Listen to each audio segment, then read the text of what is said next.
جب میری لگ بھگ عمر رہی ہوگی کوئی 8-9 سال، یعنی کہ مجھے اب یاد نہیں ہے کہ جب ہم 6th گریڈ میں ہوتے ہیں پاکستان میں تو میرے خیال میں 8-9 سال ہی عمر ہوتی ہے تقریباً. ہاں سکستھ میں نہیں، سکستھ میں 11-12 سال ہوگی نا. آپ 5 سال کے داخل ہوں گے تو 11 سال میں چھٹی میں پہنچیں گے. میرے خیال 11 سال کی عمر رہی ہوگی. اور وہ ہیں صاحب جو کہ بچوں کے وہ ہوتے ہیں، لیڈر ہوتے ہیں، یعنی کہ جن کو وہ لگائی جاتی ہے، ڈیوٹی لگائی جاتی ہے کہ آپ نے ان کو ٹرینڈ کرنا ہے اور سب کچھ کرنا ہے. وہ میرے گھر پہ آتے ہیں اور آ کے والدین کو کہتے ہیں کہ فلانا کوئی پروگرام ہو رہا ہے جماعت کی طرف سے، تو آپ انہیں بھیج دیں میرے ساتھ. تو وہ کیونکہ وہ جماعت کا سسٹم انہوں نے ایک ایسا بنایا ہوا ہے کہ وہ والدین جو ہوتے ہیں انہیں پتہ تھا کہ یہ یعنی کہ یہ بھی ٹرسٹ کیا جا سکتا ہے ایسے لوگوں کو. تو یہ شخص مجھے ایک گھر میں لے جاتا ہے جہاں پہ ایک اکیلا ایک بزرگ انسان رہتا ہے، اور وہاں پہ جا کے یہ سیکشل اسالٹ کی کوشش کرتا ہے، اور میں ہاتھا پائی پہ اتر آتا ہوں. اور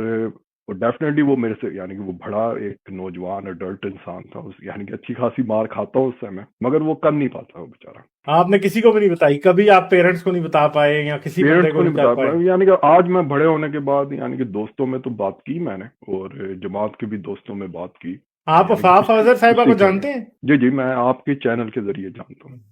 ہاں، عفاف صاحبہ نے وہ ایک کیس اٹھایا تھا جس میں جو پرانے خلیفہ تھے ان کی پوتی کا ریپ کرنٹ خلیفہ کے سالے نے کیا ہوا ہے، اور وہ کیس یو کے میں نہیں چلنے دے رہی تھی جماعت. پتہ نہیں ابھی اس کا کیا بنا ہے، مجھے پتہ نہیں ہے.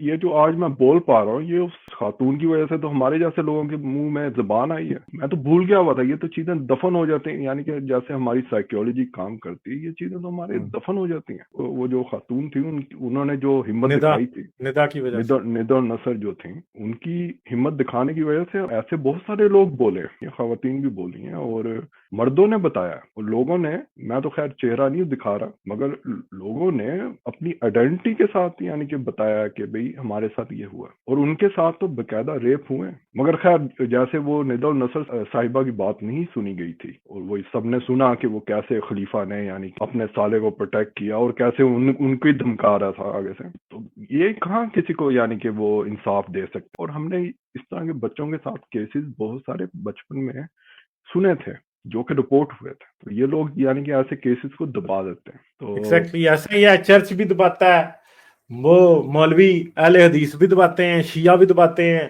بریلوی بھی دباتے ہیں، اور جماعت احمدیہ سے بھی ہمیں ایسی باتیں آ رہی ہیں. پتہ نہیں اسماعیلی کیا کرتے ہوں گے، ان کا ہمیں نہیں پتا، مگر ہر جگہ سے نکلتے ہیں. یہ یہودیوں کے بھی یہ مسئلے ہیں، آپ کو پتہ ہے یہودیوں میں بھی یہ چیزیں ہیں، ان کے بھی اندر سے سینگاگ سے یہ باتیں نکلتی رہتی ہیں، جو ان کے راہب ہوتے ہیں ان کی طرف سے یہ آتی رہتی ہیں، سب کی طرف سے. تو آپ جیسے لوگوں کو بولنے اس لیے نہیں دیا جاتا کیونکہ ہاں جی ہماری جماعت کی بدنامی ہوگی، ہماری مسجد کی بدنامی ہوگی، ہمارے فرقے کی بدنامی ہوگی، ہماری کرسچینٹی، ہمارا اسلام، ہماری یہودیت، ہمارا ہندوازم، اس کی ڈس ریسپیکٹ ہوگی جی، بدنامی ہوگی ہماری، اس لیے ہم نہیں کرتے بات.